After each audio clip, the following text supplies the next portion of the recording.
mga talents na nakita mo? I think you went out of Manila just to scout players. Yeah. Magagaling yung talents ko, definitely. Pero again, it's not just yung talent. Nung nakita ko sa season 1, with this format that we're doing, hindi na siya individual sport. Naging team sport na siya. So may mga teams nung season 1 na ang ganda ng lineup nila, pero the chemistry was not there, natalo sila.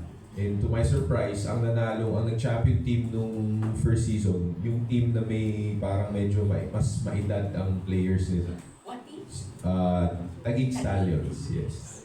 So, doon ko nakita na hindi siya normal na billiard tournament na individual yung basta magaling ka, nagpa-practice ka, consistent ka. Ito may iba, may chemistry, tsaka parang nagkakailangan yung players eh. Siyempre, pag sumablay ka, parang nagkakasisihan dun sa mga teammates nyo. Parang sa basketball, di ba? So, maganda siya. Nagkaroon ng more drama yung sport. Yes. Pero yung talent, nasasali sa pool, sa draft. Magagaling How big? definitely. The talents on a national level, international level, definitely they can compete. We have the most volume of really good players in Philippines compared sa ibang bansa. So, I'm very confident. Siguro ngayon, ang nakasali sa draft namin, a little over 100 players. 100 players. So, sana in the future, makadagdag pa tayo ng teams kasi ang dami-dami nating players talaga. Kulang tayo sa team. Okay, so before we go to the drafting format, again, just for I missed a little bit. Yung pag-face off yung mga doon sa round robin series, paano ba? When a team faces team A, team B, ano yung best of 3, best of 5? It's a point system siya. So again, one match runs for 5 days. So each day, the team would win 1 point each. Okay. So each event may 1 point sila. So sa round robin, they go through the whole 5-day series. Pero pagdating sa finals, it's a best of 5 na siya. Best of 5. Best of 5. Pero yung sa face of, again, again, back to the format, isang doubles, isang singles, tapos papapapang na.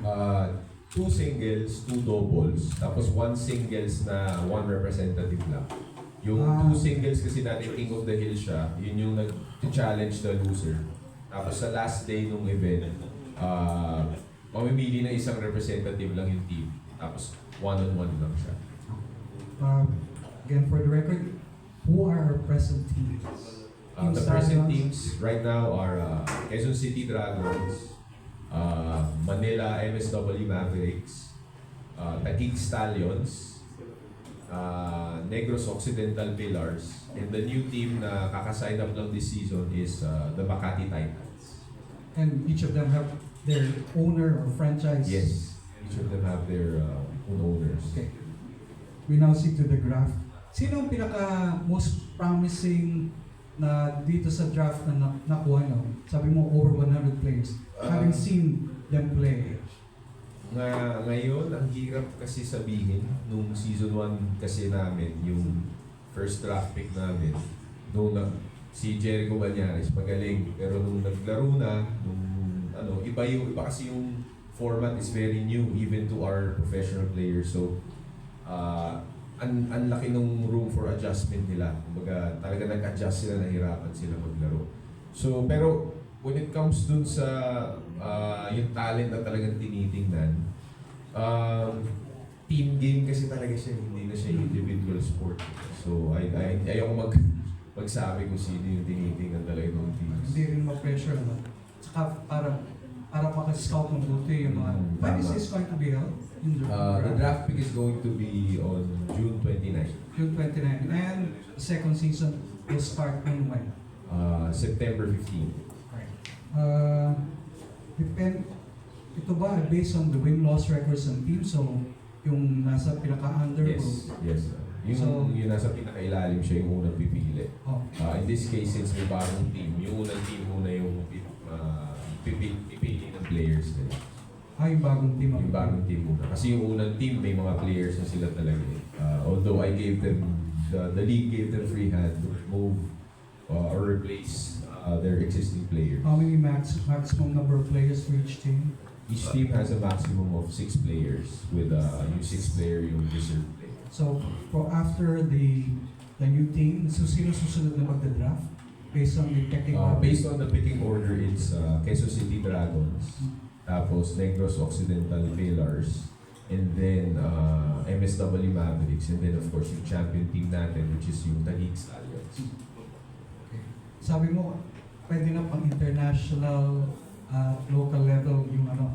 Like, are they as good, quote-unquote, kasi yun ang namamaya pa ngayon. Are they as good or even they can match with the Marboys, sila James Alanas, sila John Chua, yung I mga think ganyan? yes, definitely. Unlike sa ibang bansa, pag sinabi number 1 player nila, ayun talaga yung number 1 player. Dito sa atin kasi, since hindi nga siya well-regulated sport, wala naman tayong ranking.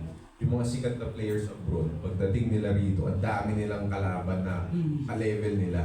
So, hindi lang yung mga napapanood natin sa TV yung magagaling sa atin. Maraming undiscovered talent. Kaya nga, di ba, ang billiards is a hustler sport, tinatago yung tira.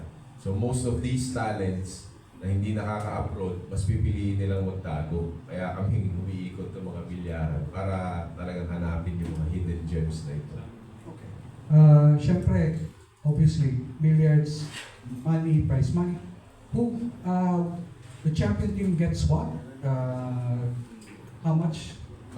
Wala kaming prize money for players. Okay, for the team. It is similar to what PBA is doing or other sports leagues.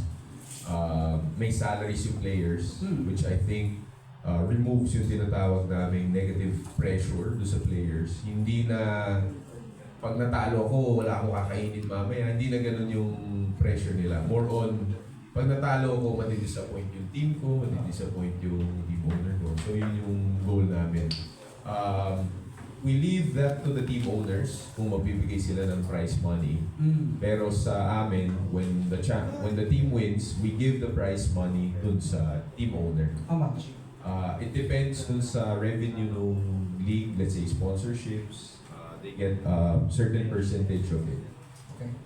Since you mentioned sino sponsors natin, so parang bigyan naman sila ng airtime. Ang major sponsor namin is MSW. So aside from owning a team, they also